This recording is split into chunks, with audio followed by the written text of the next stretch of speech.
mempergunakan waktu yang baik ini untuk memuji menyembah Tuhan dengan senang hati, dengan segenap jiwa, memberikan yang terbaik apa yang kita sudah persiapkan lewat pujian, lewat penyembahan kita kepada Tuhan. Mari saya mengundang kita bangkit berdiri. Kita akan buka ibadah kita di dalam doa. Terpujilah Allah di dalam nama Tuhan Yesus Kristus. Saat pagi hari ini Tuhan, kami datang bersyukur atas hidup yang Tuhan berikan, buat kekuatan dan kesehatan yang Tuhan limpahkan. Dan saat pagi hari ini Tuhan, kami rindu untuk memuji menyembah Tuhan. Sebab dari itu kiranya turunlah berkat Tuhan di dalam ibadah raya saat pagi hari ini, dari awal, pertengahan sampai pada akhir. Kiranya Roh Kudus bekerja di tengah-tengah kami, melawat setiap umat Tuhan dari awal, pertengahan sampai pada akhir, dan setiap kami diberkati oleh Tuhan.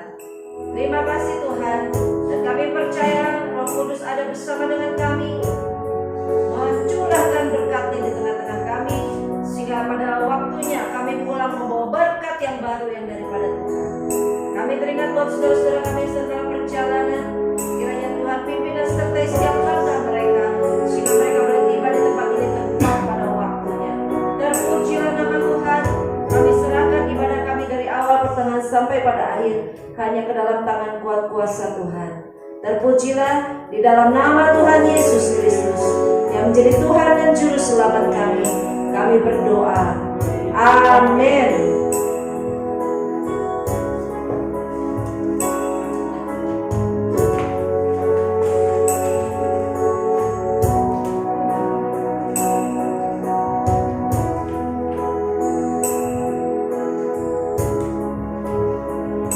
Shalom.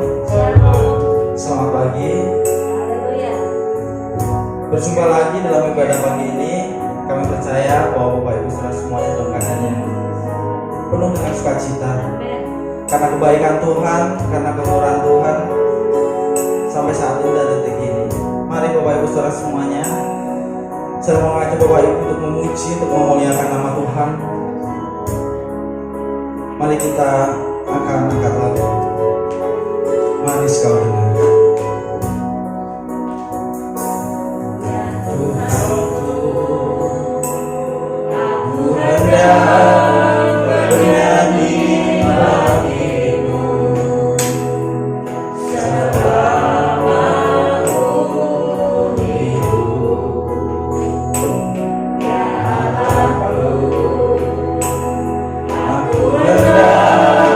Bermasmur bagimu.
ya Tuhan. Ya Tuhanku, aku Hendak bernyanyi bagimu selama umur hidup. Ya aku hendak bermazmur bagimu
Masih semangat Bapak Ibu Saudara semuanya. Haleluya.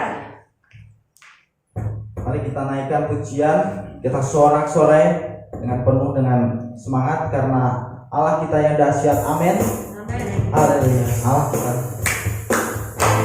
dari utara ke selatan.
Ini tiba saatnya kita memberikan persembahan kita yang udah kita sisihkan, kita kumpulkan dari kerja keras kita selama 1 minggu ini. Betapa hatiku berterima kasih Tuhan. Untuk yang bertugas, saya persilakan.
kita membuka hati dan pikiran kita. Karena saat kita mau menerima firman Tuhan, biarkan firman Tuhan menjadi kekuatan buat kita. Amin Bapak Ibu. Mari kita angkat pujian. Engkaulah kekuatanku. Haleluya.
sukacitaku.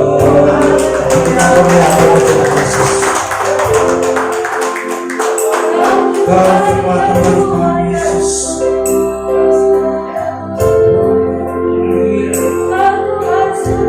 Kau sukacita bagi kami Yesus.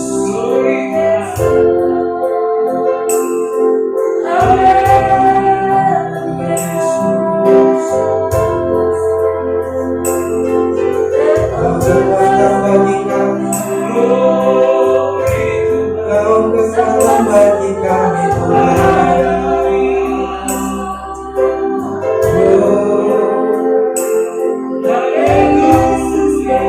Tuhan Yesus baik.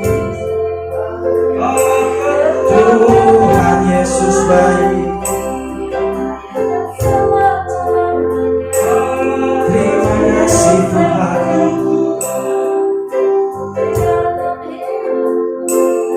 Haleluya.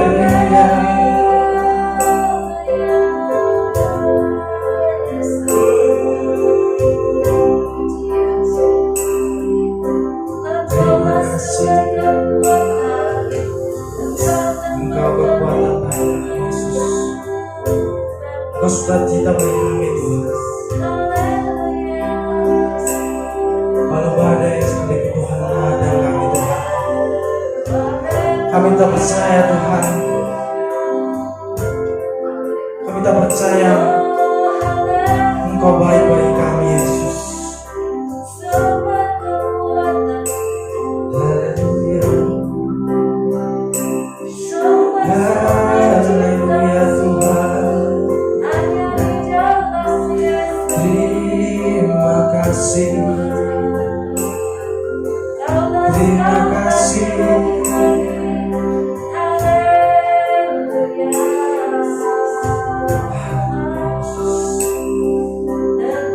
Kami bersyukur Tuhan.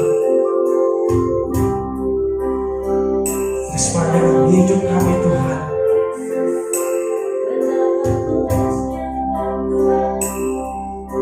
Engkau yang temani Tuhan. Engkau yang tolong bagi kami Tuhan. Terima kasih.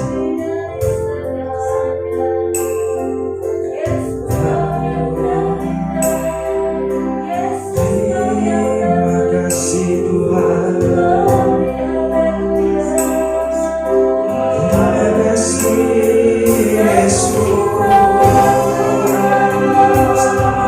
Tuhan Yesus baik. Engkau baik Tuhan. Kami bersyukur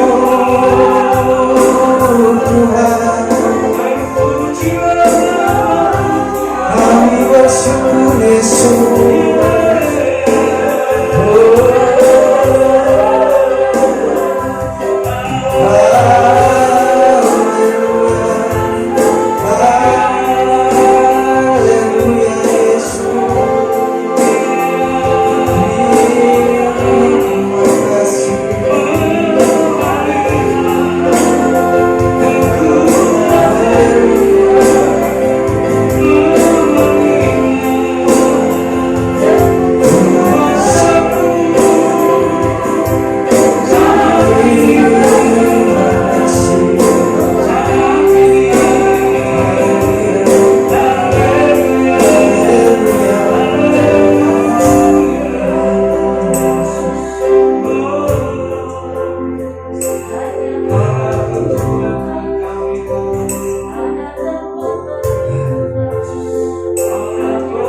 Yesus.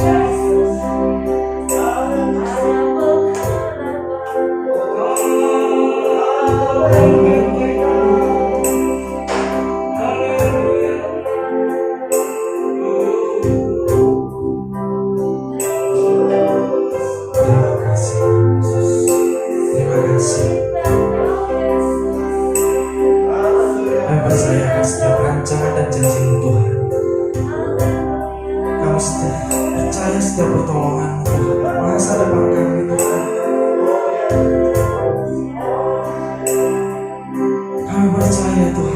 Rancangan itu baik bagi kami Tuhan.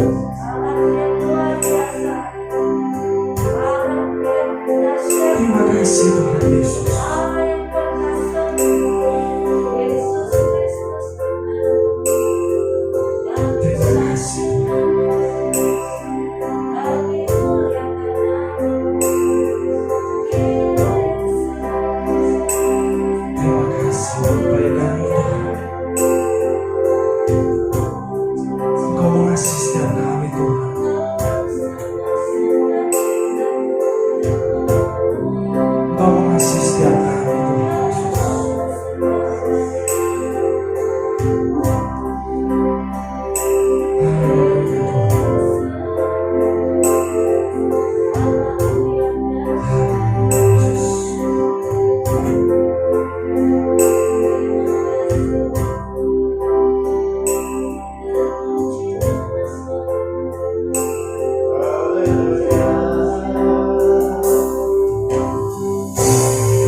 Tiba waktunya kami membuka hati bagi firman Tuhan. Kiranya Tuhan tetap ambil alih hidup kami sepenuhnya dan berikan kami telinga untuk mendengar firman-Mu dengan jelas. Dan saat kami mendengar, Roh Kudus bekerja sehingga firman-Mu menjadi sesuatu yang menghidupkan dalam kehidupan kami. Dalam nama Tuhan Yesus Kristus kami berdoa. Amin.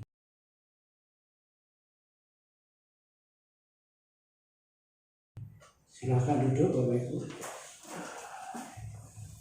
Puji Tuhan, sehat semua? Puji Tuhan, masih sehat semua ya.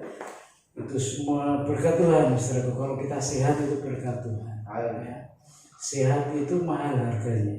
Terus itu harus dijaga dengan baik ya. Kalau kita sudah menjaga dengan baik, tapi Tuhan mengizinkan kita sakit, ya terima saja, gak apa-apa ya. Dengan rasa syukur. Karena kalau kita sakit itu pun berkat Tuhan. Loh, sakit kok berkat? Iya.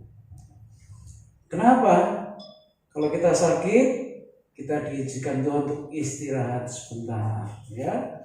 Kalau kita sudah bisa istirahat sebentar, pasti Tuhan pulihkan.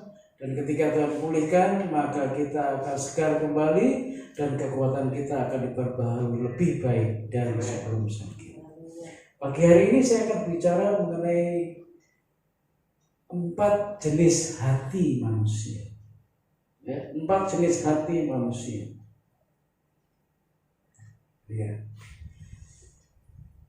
Hidup itu bisa sulit, bisa juga mudah, saudara. Tergantung bagaimana kita menyikapinya.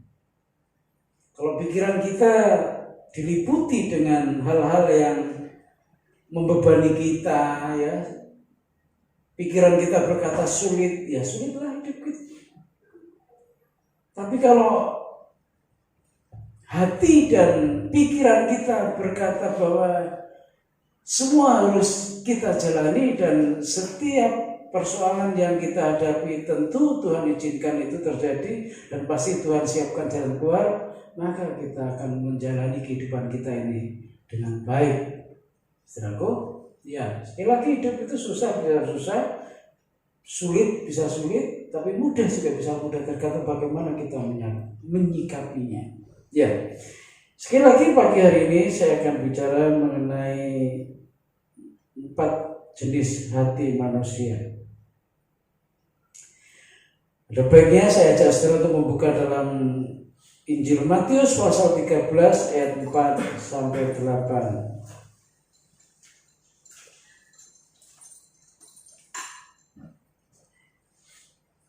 Ya, Matius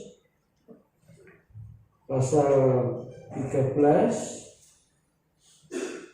ayat 4 sampai ayat 8. Saya akan baca buat saudara semuanya. Matius pasal 13 ayat 4 sampai dengan ayat 8. Pada waktu ia menabur, sebagian benih itu jatuh di pinggir jalan, lalu datanglah burung dan memakannya sampai habis.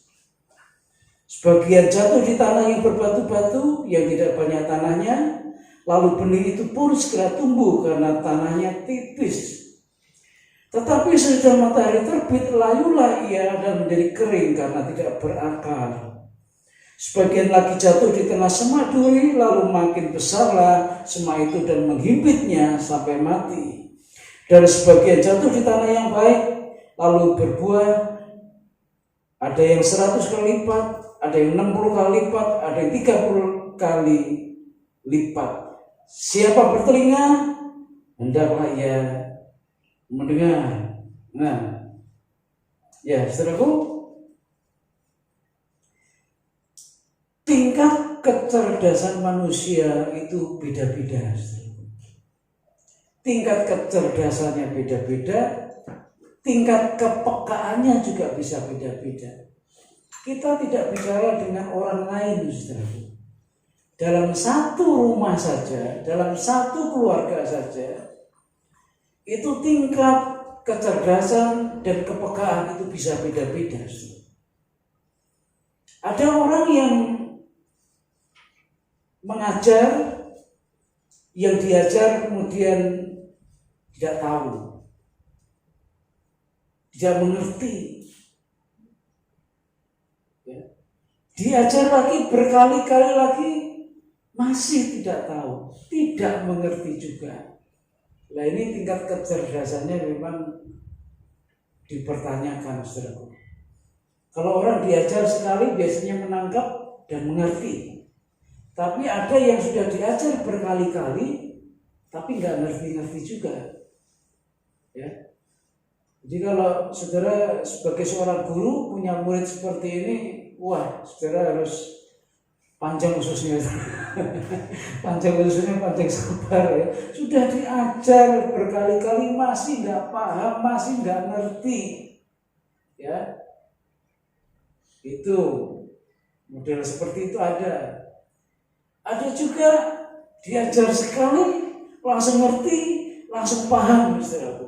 Wah, itu tinggi kecerdasannya. Ya. Senang saya kalau sebagai guru kita punya murid sekali diajar langsung ngerti. Model seperti itu juga ada. Nah, model yang ketiga ini sudah diajar, kelihatannya tahu, tapi nggak ngerti sebetulnya. Ya. Dia mau bilang nggak tahu, malu. Ya. Malu nanti diledek sama temennya, malu nanti diejek sama sahabatnya. Jadi dia pura-pura manggut-manggut saja, saudara ya. Kelihatannya tahu, tapi sebetulnya nggak tahu. Nah, seperti itu juga ada.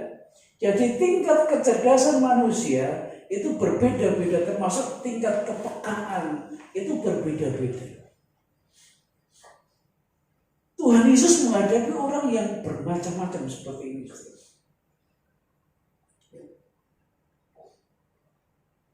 Kadang dia menghadapi orang yang keras, kadang dia menghadapi orang yang lembut, kadang dia menghadapi orang yang nggak ngerti arah hidupnya.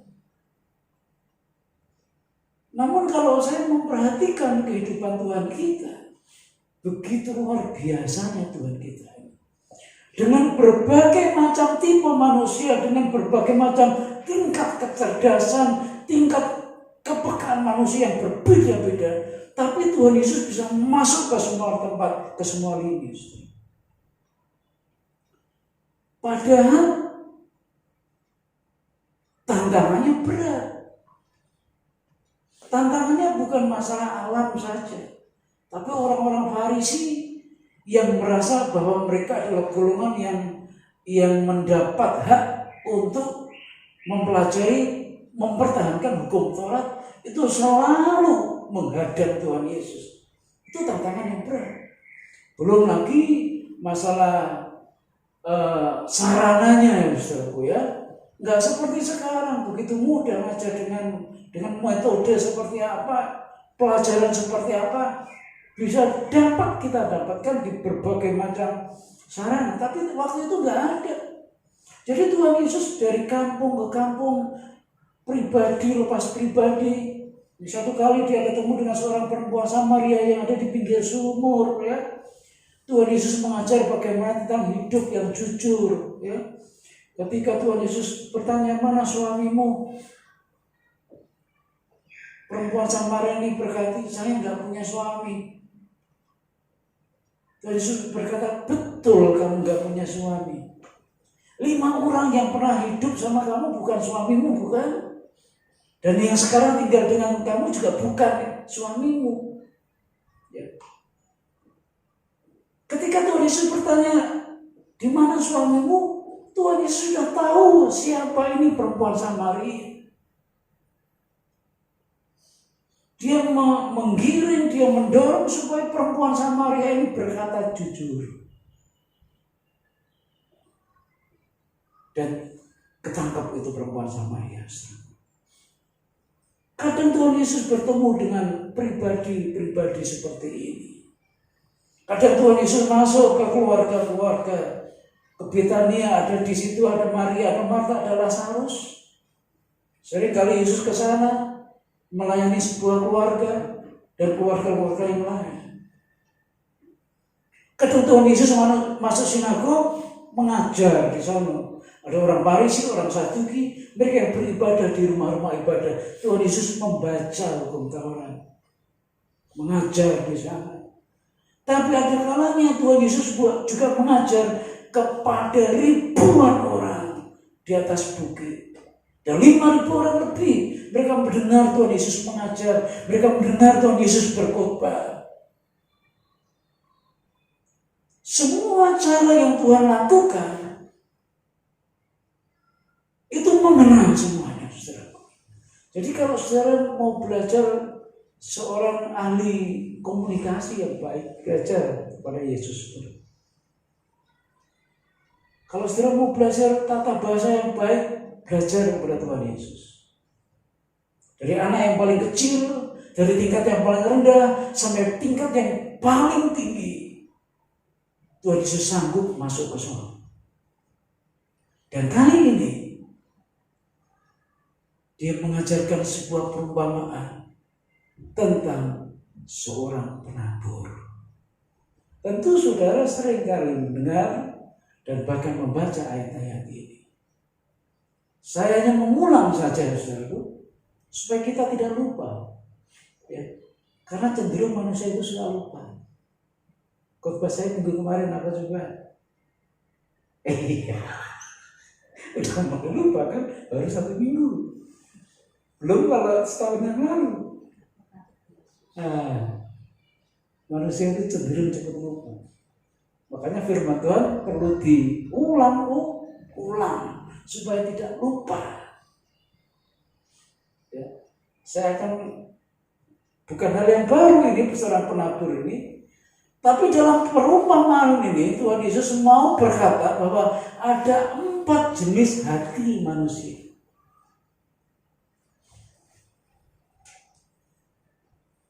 Ada 4 jenis hati manusia.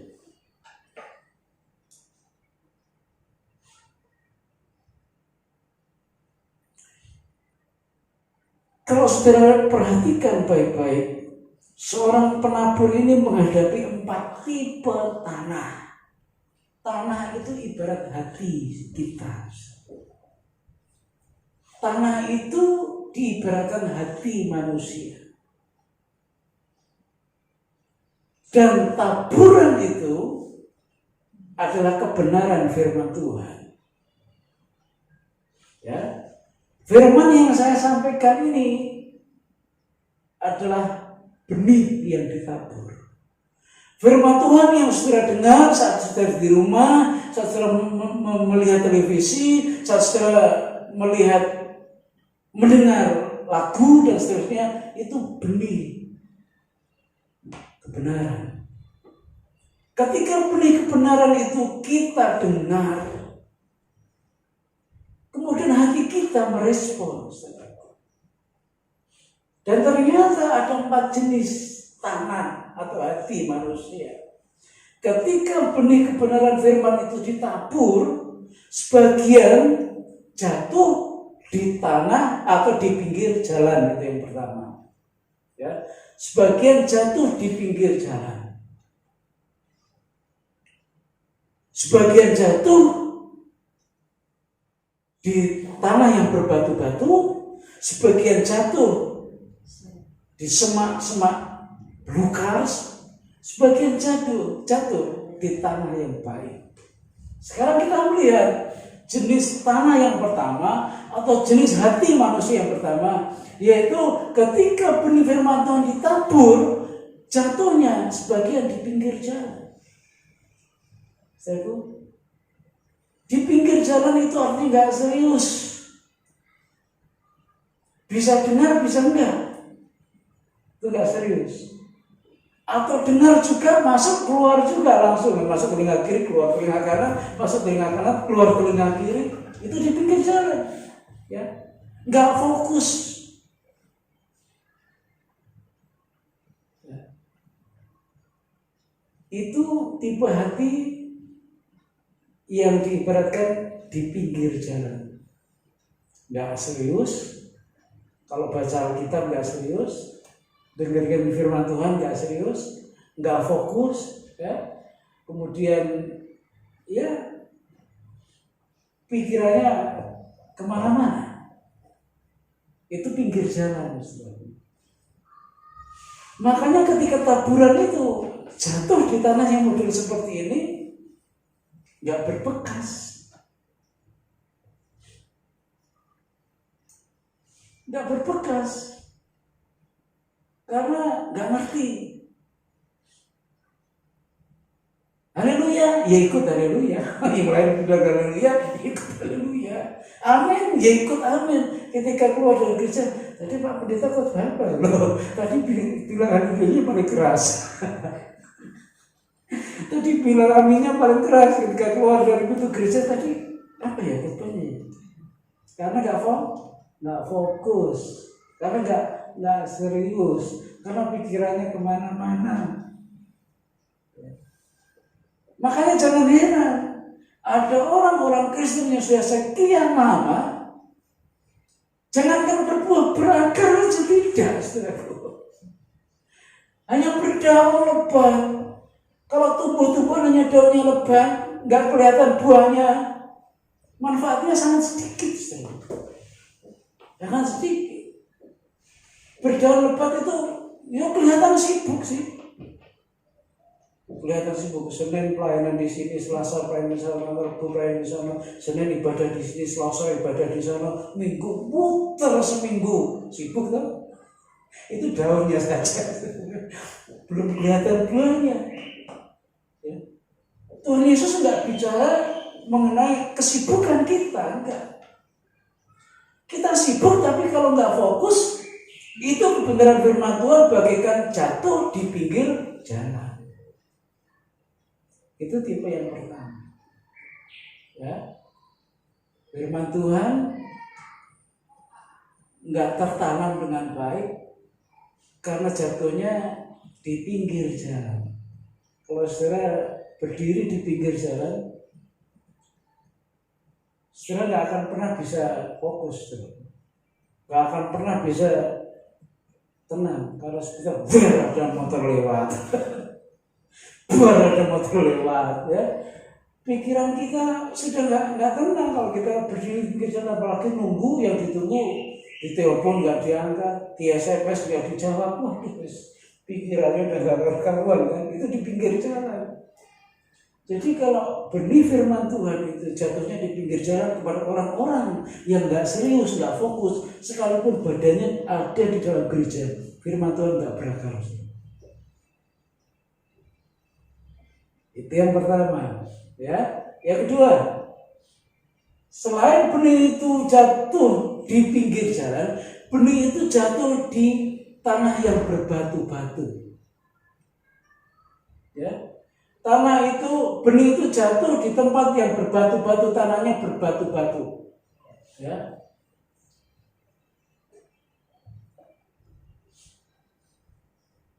Artinya apa ini? Firman Tuhan didengar, tapi menerimanya nggak utuh, saudaraku. Menerimanya nggak utuh. Dia hanya ambil apa yang dia suka. Dia hanya ambil apa yang menyenangkan hatinya. Dia hanya ambil hak-haknya saja.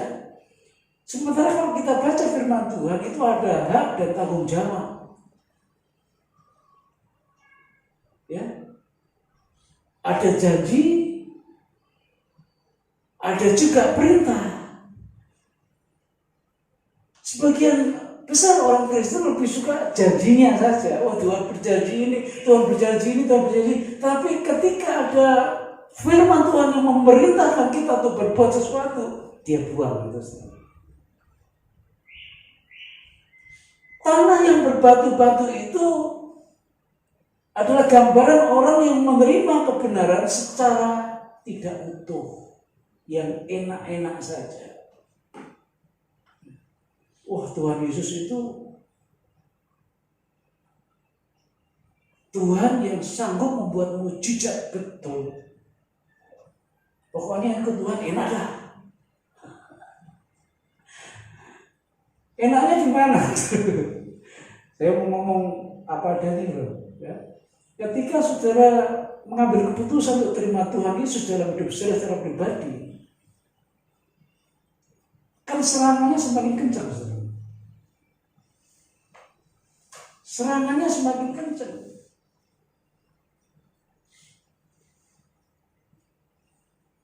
Enggak lagi kita boleh berdua hati. Minggu buat Tuhan, Senin, Selasa, Rabu buat siapa? Enggak boleh.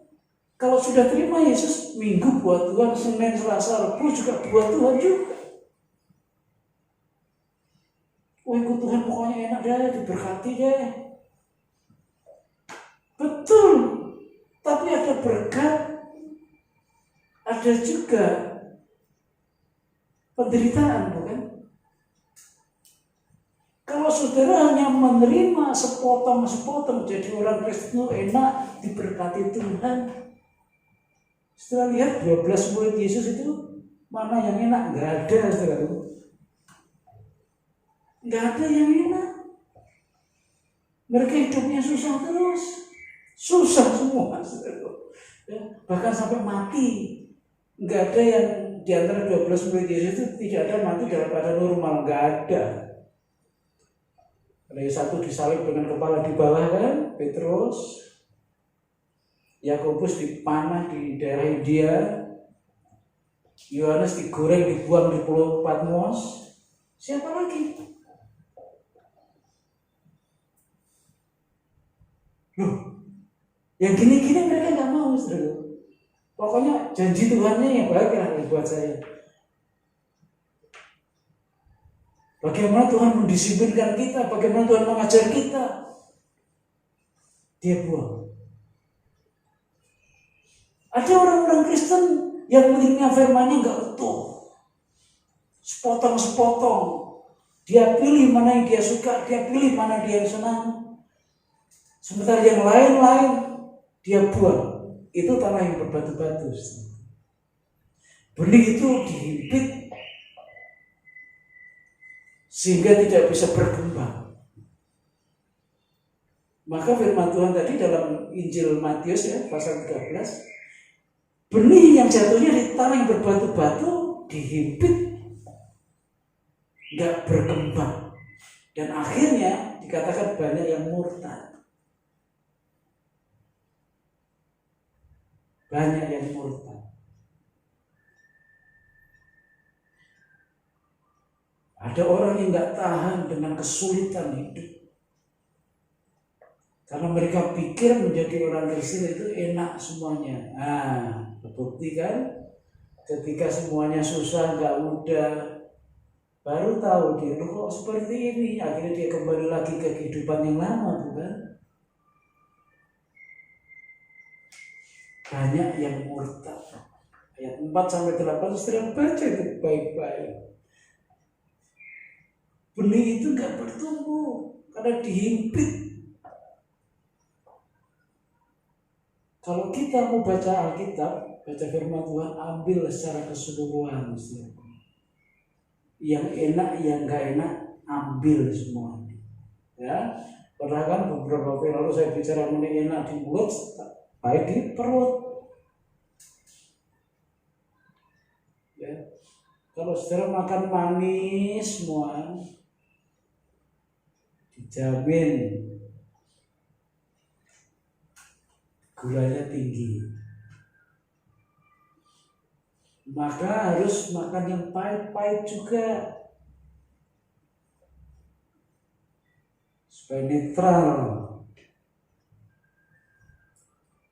Firman Tuhan juga sama. Tidak semua itu berkata berkat, tidak. Tapi kita diajar untuk tahan uji, kita diajar untuk sabar, kita diajar untuk tekun. Semua harus utuh. Ya, jadi kalau kita baca Alkitab, kita baca firman Tuhan, kita dengar firman Tuhan, harus terima secara utuh. Jangan sepotong-sepotong. Itu tanah yang berbatu-batu. Yang ketiga, semak duri. Ya, jatuhnya di semak duri. Terlalu banyak dengar berita dunia. Orang-orang Kristen terlalu banyak dengar berita dunia. Memang kita hidup di dunia, saudaraku. Tapi kalau kita terlalu banyak mendengar berita-berita dunia, ujung-ujungnya apa? Khawatir, takut, cemas, ya kan? Iya. Tapi apa kita nggak boleh melihat perkembangan dunia? Boleh juga. Saya nggak melarang saudara nonton televisi, saya nggak melarang saudara mengikuti perkembangan zaman. Boleh. Orang Kristen tidak boleh kuper, orang Kristen tidak boleh bodoh, orang Kristen harus tahu banyak hal supaya tidak dibodohin. Kalau orang Kristen bodoh akan dibodohin banyak orang, maka orang Kristen harus pintar. Bagaimana salah satu cara pintar? Banyak tahu, banyak belajar. Tapi kalau hanya sekedar banyak tahu,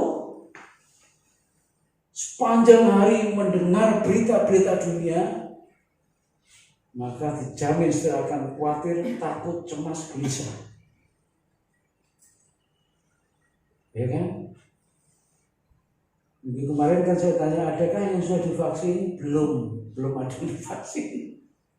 Saya kira seharusnya sudah daftar 5 kali didaftar. 1 di PGI, ya, 2 oleh warga aparat, ya. Udah 2 kali Mas Gesen Bogor minta para pendeta. Udah. Kemarin sekali lagi didatangi Pak RW, Pak ini ada jalur rohani. Saya udah daftar 4 kali loh Pak, belum dipanggil-panggil. Tapi kalau Bapak minta, ya udah saya daftar 5 kali saya daftar. Dipanggil saja belum, ya, divaksin pertama aja belum, yang lain sudah 2 kali, ya. Lalu pertanyaan sampai kapan ini saya dapat bagian? Sampai kapan saudara dapat bagian? Ibu Yayah bilang nggak apa-apa, nggak apa-apa, yang penting langganan sehat, saya ikut sehat, betul kan? Nggak usah repot-repot. Ya, kita mau lari kemana? Kita mau tanya kemana? Bingung saya mau tanya juga bingung deh. Mau tanya kemana nih? Ya udah tunggu aja deh. Saya membesarkan hati saya sendiri, tunggu saja. Saya kasih tahu pendeta-pendeta GUP, kalau Anda sudah divaksin jangan di-upload di grup. Loh kenapa Pak? Bikin iri teman yang lain. Ya, udah cukup Anda yang tahu, yang nyuntik yang tahu, dan Tuhan yang tahu gitu aja. Teman-teman kita yang lain sedang antri, kita juga sedang antri, saudaraku. Pak, kita nggak dapat vaksin karena sehat. Karena sehat ya, Iya, puji Tuhan Tuhan. kita bukan.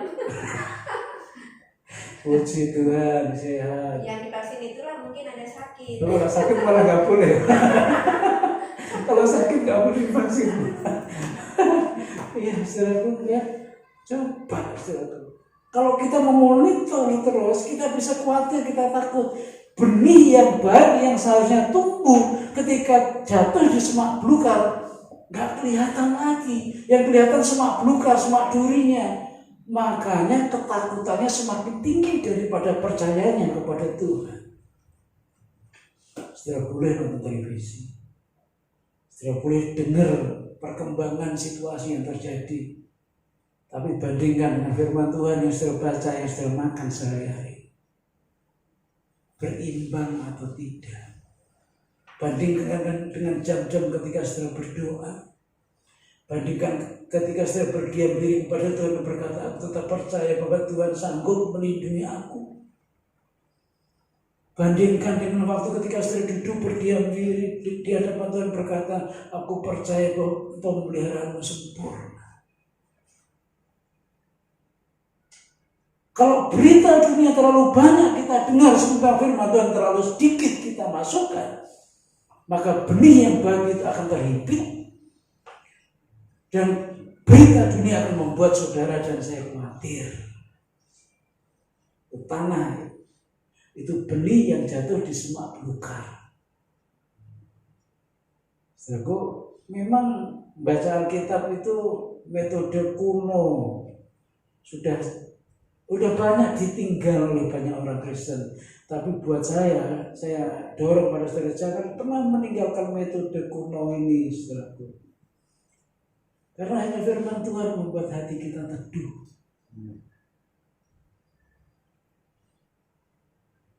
Hanya firman Tuhan yang memberikan keberanian kita untuk terus melangkah ke depan.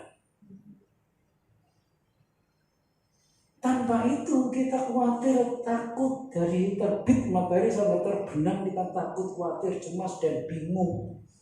Dan firman Tuhan nggak tumbuh ke atas, nggak berakar ke bawah.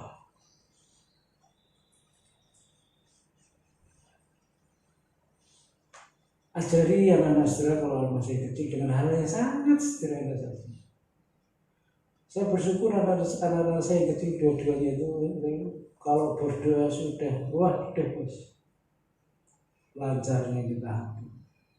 Berdoa makan lancar, berdoa tidur kadang-kadang kayak berdoa makan.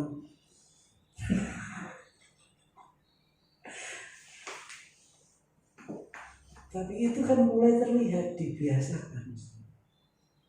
Nanti kalau mereka sudah besar, nggak bingung lagi. Tapi kalau masih kecil nggak dibiasakan, besar susah kita ngajarin. Ya, wah, saya di setiap ruangan kalau nggak ada player CD dan TV, setiap ruangan mesti. Bukan buat gagah-gagah. Kalau saya di sini duduk bisa dengerin lagu. Kalau saya di sono duduk bisa dengerin lagu. Setiap ruangan. Jadi ini benar-benar ini rumah anugerah. Bisa dari pagi sampai sini. Istri saya kerja masak macam-macam, tetap bisa mendengar lagu-lagu. Wah, kalau nggak dengan cara seperti itu, repot kita sering. Hanya khawatir terus, susah terus, cemas, gelisah. Ketika mulai pertama ibadah online seperti ini, setiap sore dan minggu sore itu keluar, itu sudah saya lihat ya, semua rekaman ada 78 atau berapa. Kerja saya hanya setel, kapan ya? Yang mana yang di setel? Dan saya diberkati Tuhan, sekalipun kualitas dari rekaman kita nggak sehebat gereja-gereja besar, tapi saya bisa menikmati kalau ikut mungkin ujian, ya. Saya bisa menikmati ketika Pak Budi main musik. Saya bisa menikmati ketika Pak Budi baca bahwa firman Tuhan. Saya juga diberkati dengan khotbah-khotbah saya. Dan saya kadang-kadang juga bingung salah di khotbahnya ini. Keliru ini. Tapi dari kesalahan-kesalahan itu saya bisa diberkati. 70 video dari GWP Bogor. Bangun pagi setel satu aja deh. Ya. Kalau flash disk tadi televisi gede kan, televisinya saya waduh. Nyaman benar. Setiap hari bisa setel putar-putar saja, nggak apa-apa. Saya nggak ngambil yang dari luar, ngambil diri sendiri, ngambil gereja sendiri. Ya kalau nggak kita sendiri yang menghargai produk kita, siapa yang menghargai kita? Kalau bukan kita yang menghargai gereja kita, jangan harap orang lain menghargai gereja kita. Saya senang sekali para pemimpin usian melayani Tuhan. Yang mereka yang nonton di YouTube kan nggak tahu ya di hadap ini berapa orang. Hanya 10 orang, kadang-kadang juga nggak nyampe. Ya. Ya. Saya bisa dengar suaranya putih. Rekamannya itu paling jelas dia, saya paling duduknya paling depan. Paling jelas kelihatan salahnya juga paling jelas. Tapi nggak apa-apa, itu kan hatinya dia. Dan diberkati juga. Wah, luar biasa. Kalau nggak seperti itu, iman saya nggak terjaga. Karena akan dihimpit dengan semak duri, semak belukar. Saudara, mari kita perbanyak lagi membaca, merenungkan firman Tuhan, puji-pujian, ya, menikmati puji-pujian, dan itu akan membuat benih yang baik itu bertumbuh. Yang keempat, benih itu jatuh di tanah yang baik, sehingga benih itu bertumbuh, berakar dan berbuah. Ada yang 100, ada yang 60, ada yang 30 kali lipat, kan dikatakan seperti itu. Tanah yang baik, hati yang baik itu disiapkan. Tidak mungkin tanah yang baik itu tiba-tiba baik, enggak. Disiapkan, dibuang rumput-rumput liarnya, ya, kemudian dicangkul, disiapkan supaya apa? Ketika benih yang baik itu ditabur, dia jatuh di tanah yang siap. Dan ketika benih itu jatuh di tanah yang siap, benih itu akan hidup, berakar, tumbuh, dan berbuah. Hati itu harus disiapkan. Kalau sudah berdoa, siapkan hati sudah dengan tenang. Ya, kan perlu persiapan. Kalau saudara mau beribadah seperti ini juga perlu persiapan dengan baik.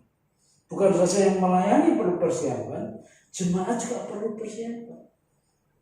Sedikit saja saudara kasih peluang, wah malas, nggak sampai saudara ke sini. Percaya nih? Minggu pagi ini, ya, setiap minggu pagi sedikit saudara beri peluang, absen benar saudara. Karena ketika saudara mencari-cari alasan, itu si iblis kasih 1000 macam alasan. 1000 terlalu mudah untuk membuat alasan. Yang flu lah, apalagi dengan situasi seperti ini kan paling dimaklumi. Oh iya, yang sakit gak boleh. Memang peraturannya seperti itu kan. Yang sakit jangan ke gereja. Tapi kan di peraturan kan yang sakit demam, ya, itu nggak boleh ke gereja dulu. Yang sakit panasnya tinggi nggak boleh ke gereja dulu. Memang peraturannya seperti itu. Tapi kalau sakitnya hanya pegel-pegel aja ya nggak masuk hitungan itu. Tapi kalau saudara kasih peluang, nggak sampai ke rumah ibadah, nggak ibadah saudara. Betul. Ya, kan perlu disiapkan. Kalau minggu saya jam 4 pasti udah bangun. Dan siap-siap ini bersihin, ini disiapin. Setelah lagu, aman udah. Jangan pegang macam-macam dulu. Kalau saya pegang macam-macam dulu, kebablasan. Nyuci dulu lah. Ya. Nyucinya kok gak kelar-kelar sebenarnya. Biasanya nyuci sejam ini gak kelar-kelar. Bablas. Seperti itu. Hati itu disiapkan. Kalau mau berdoa juga disiapkan hatinya juga. Bangun tidur masih wacak-wacakan ya, matanya masih banyak bunganya, langsung berdoa. Ya kalau nggak sempat mandi dulu ya bilas dulu, ya gosok gigi dulu, ya baru nyaman, saya berdoa nyaman, saya ikut nyanyi nyaman. Itu persiapan. Mau baca Alkitab, persiapkan hati dulu. Ya, saya serius ini mau baca Alkitab, jangan ganggu mama ya. Mama baru baca Alkitab ini. Itu persiapan, saudara. Nah, ketika hati itu disiapkan dengan baik, maka hati itu seperti tanah yang baik. Setelah baca Alkitab, setelah ambil seutuhnya, renungkan firman itu berkali-kali, makan firman itu. Ya, sekali lagi, makan firman itu. Seperti kita ini kan ibarat domba. Domba kalau makan rumput itu dikunyah dulu atau langsung ditelan? Nggak usah domba, sapi juga boleh. Kalau makan rumput dikunyah dulu atau langsung ditelan? Dikunyah, dirasakan. Baca Alkitab juga sama, dikunyah, dirasakan betul-betul ini apa ya. Tuhan Roh Kudus tolong ini apa nih ayat ini, dikunyah, dirasakan betul. Ya, sehingga ketika sudah berbaring ke kiri, itu kunyahan firman Tuhan sudah menyatu dengan tubuh saudara. Tapi kalau domba itu makan rumput langsung ditelan, dia ke kiri, rumputnya ikut ke kiri, kerutuk. Dia ke kanan, rumputnya ikut ke kanan, kerutuk. Gak hancur, gak menyatu. Jadi domba itu mengunyah betul-betul rumput yang dia makan. Firman Tuhan itu seperti rumput yang hijau. Ketika kita baca, kita harus makan, kita kunyah betul-betul supaya sari-sarinya itu menyatu, mengalir dalam tubuh kita. Kalau saudara baca Alkitab sepintas, gak akan ngerti. Gak akan tahu. Kamu gak apa-apa lah. Pokoknya kata Pak Pendeta kan baca aja. Baca sih, tapi ngerti atau enggak? Ya. Kadang bacaannya 5 ayat seperti yang kita baca tadi tentang perumpamaan itu bisa makan waktu lama. Kalau hari itu masih belum tahu, besoknya ulangi lagi. Kunyah betul-betul dirasakan betul-betul sampai sari-sarinya keluar dan masuk dalam tubuh kita. Itu yang membuat iman kita tumbuh, berakar dan berbuah. Hati itu perlu disiapkan supaya menjadi hati yang baik, seperti tanah yang baik yang siap ditanami dan siap untuk benih itu tumbuh dan berbuah. Ya, setelah beribadah siapkan hati dengan baik. Anak-anak saya kecil-kecil, saya cerita bukan keluarga orang lain, keluarga saya aja deh. Ya. Kalau sudah Sabtu itu buat besok sekolah minggu itu bajunya udah disiapin, saudara. Sabtu malam loh, saudara. Besok pakai baju apa? Padahal sekolah minggu hanya berdua kan, online kan, berdua aja. Tapi mereka selalu rapi karena Sabtu malam mereka sudah siapkan ini bajunya. Kadang kita yang orang-orang tua kan nggak menyontoh yang gitu. Dulu kita mungkin ya ketika kita sudah tua ya. Pada setelah 9 jam 8.20 baru mandi. Coba kita cari baju, udah kita pakai kancingnya kurang satu, bingung kan saudaraku. Apalagi yang melayani Tuhan itu harus benar-benar persiapkan diri dengan baik, bukan hanya fisik, penampilan juga, bajunya juga disiapkan, celananya juga disiapkan, kaos kakinya ya, jangan kesangkaan buru-buru kaos kakinya belah ya, belah warnanya karena buru-buru. Itu pelajaran betul-betul.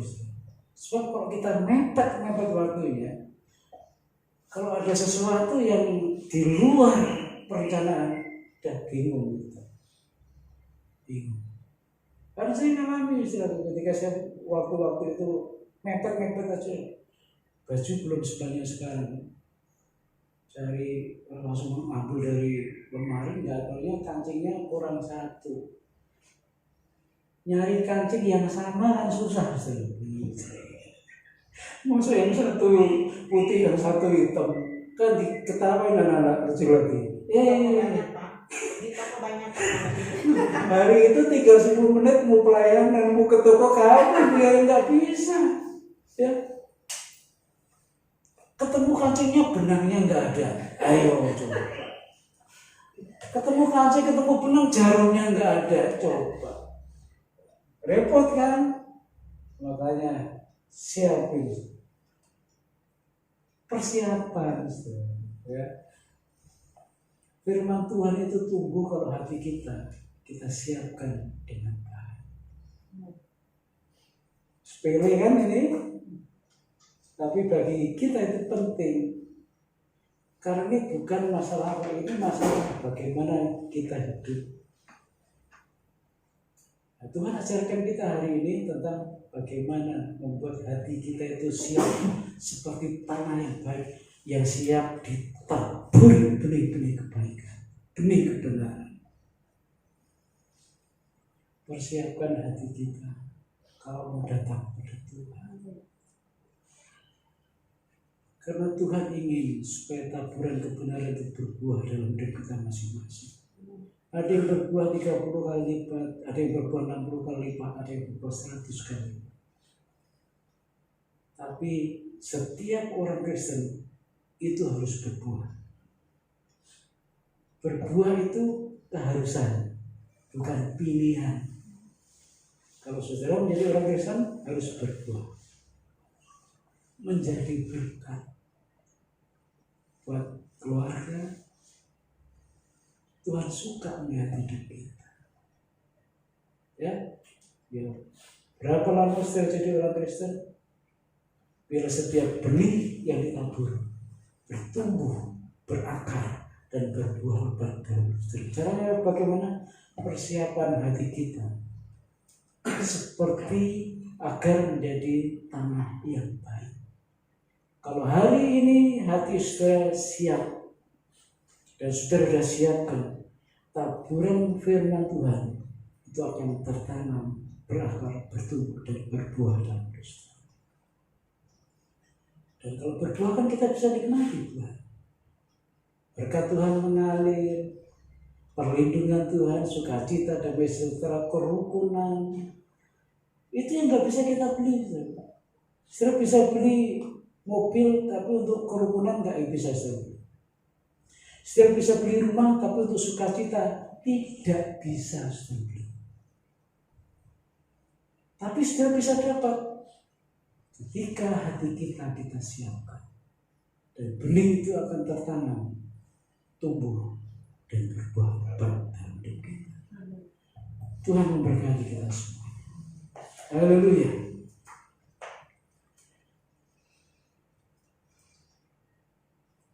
Hati kami seperti tanah, dan biarlah setiap benih-benih kebenaran yang ditabur, baik itu lewat hamba-hamba Tuhan, baik itu lewat ketika kami membaca firman Tuhan, tidak dimakan oleh burung-burung, tidak terhimpit oleh batu-batu yang keras, tidak tumbuh di tengah-tengah semak belukar berduri, tapi tumbuh dengan baik karena hati itu, tanah itu sudah disiapkan dengan baik. Biarlah kami boleh belajar dari perumpamaan ini. Kami selalu mempersiapkan hati kami, hidup kami, agar benih-benih kebenaran itu boleh tertanam, berakar, bertumbuh, dan berbuah lebat dalam hidup kami. Terima kasih Tuhan, dalam nama Yesus Kristus kami boleh menerima firman Tuhan pada pagi hari ini. Haleluya. Amin. Saya serahkan. Mari kita berdiri semua. Terima kasih Tuhan, kami bersyukur hari ini. Biarlah kami menjadi tanah-tanah yang baik, yang ditanami benih-benih kebenaran, dan benih-benih kebenaran itu akan bertumbuh dan berbuah dalam kehidupan kami. Terima kasih, berkati seluruh jemaat baik yang hadir maupun yang tidak bisa hadir. Tuhan tetap semua memberkati mereka semuanya. Yang sakit Tuhan jamah sembuhkan mereka Tuhan. Lindungi mereka, selamatkan mereka Tuhan. Supaya mereka boleh secepatnya pulih dan mereka boleh kembali beraktivitas dan beribadah seperti hari-hari sebelumnya. Mereka yang sedang mencari pekerjaan, dan tolong supaya mereka boleh Tuhan berikan pekerjaan yang sesuai dengan kehendak Tuhan. mereka yang sedang dalam pergumulan teman hidup, Tuhan juga tolong supaya pada saatnya Tuhan juga ikut campur tangan sehingga mereka Tuhan berikan teman hidup yang sepadan seperti yang Tuhan mau. Terima kasih Tuhan, keluarga demi keluarga Tuhan berkati, Tuhan jagai supaya mereka tetap sehat, tetap aman, dipelihara Tuhan, diberkati Tuhan. Terima kasih Tuhan Yesus. Kami akan kembali ke tempat kami masing-masing. Kiranya Tuhan memberkati kami. Pulanglah dengan sukacita, dengan membawa damai sejahtera. Di Allah Bapa, penyertaan dari Tuhan Yesus Kristus, dan persekutuan dengan Roh Kudus akan memimpin menyertai kita dari saat ini sampai Tuhan datang. Amin.